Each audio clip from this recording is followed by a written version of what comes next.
In this video, we'll learn how to format abbreviations, physical mailing addresses, and more. Sometimes you'll need to abbreviate something, and when you need to do that, you want to use the abbreviation element or ABBR tag, which represents an abbreviation for an acronym. So let's type out a sentence.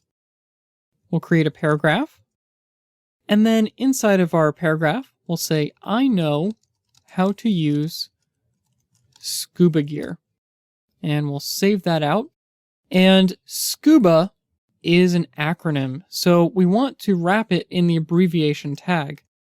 So we'll type out ABBR, and then we'll close it after we're done with the word scuba. So if we switch over to the browser and refresh, you can see that we now have a sentence that says, I know how to use scuba gear. And there doesn't appear to be anything special about scuba other than that the word is all capitalized, but that's something that we did on our own. So the ABBR tag by itself is really just for semantics. Now, optionally, you can add the expansion of the acronym using the title attribute inside of the ABBR tag. So let's go ahead and try that out. We'll switch back to our text editor. And inside of our first opening ABBR tag, we'll add the title attribute, and we'll put in the expansion of the acronym.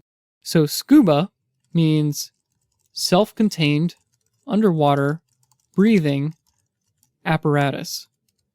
We'll save that out, switch back to the browser, and refresh the page. And as you can see, nothing looks different at first, but if we hover over the word scuba, you can see that we now have a title tag that says self-contained underwater breathing apparatus, the expansion of the acronym. Next up is the address element, and as you may have guessed, the address element represents contact information. So let's try it out.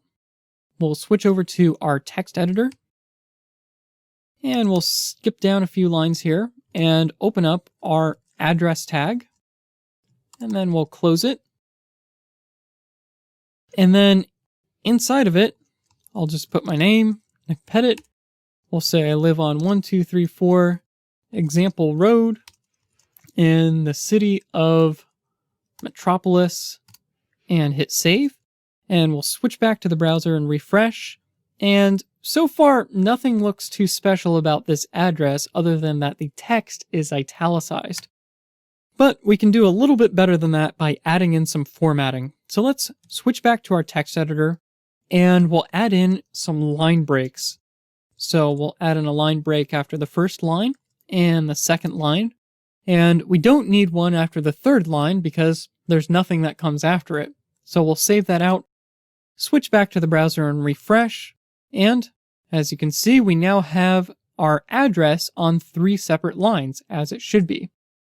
Now, if the address element is a child of the body tag, which it is in our case, the address tag is a direct child or directly nested under the body tag, then it's contact information for the whole document.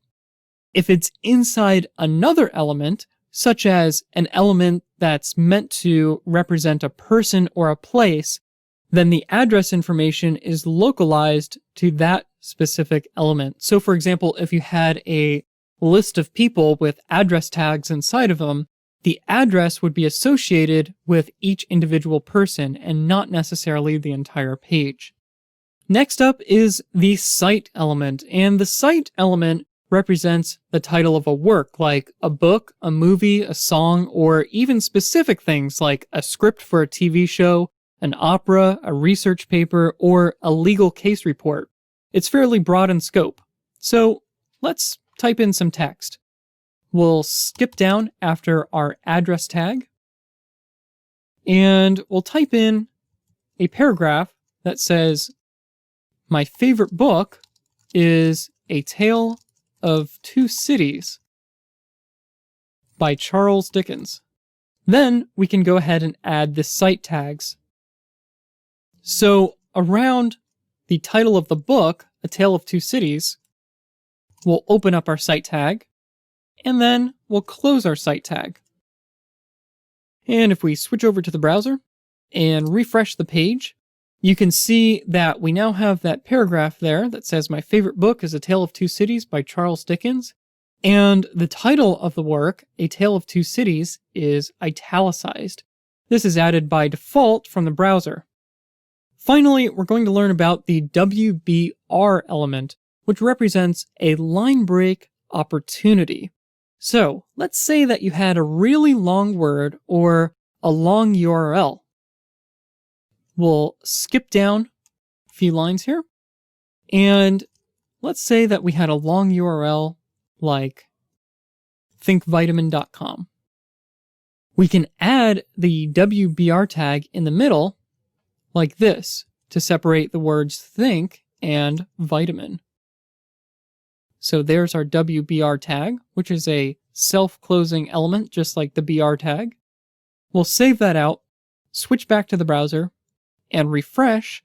And as you can see, we have the paragraph with the URL thinkvitamin.com, but it doesn't actually have a line break. That's because the WBR element won't always insert a line break like the BR element does.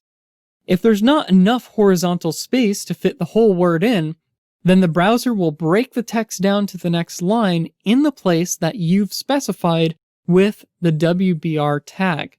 So, in our case, that would be right after the word think and right before the word vitamin.com. The WBR tag isn't used very often, but it's still very important to be aware of if you come across one of these particular situations. That about wraps things up for text elements. Remember, it's important to use these elements to add semantic meaning to your page.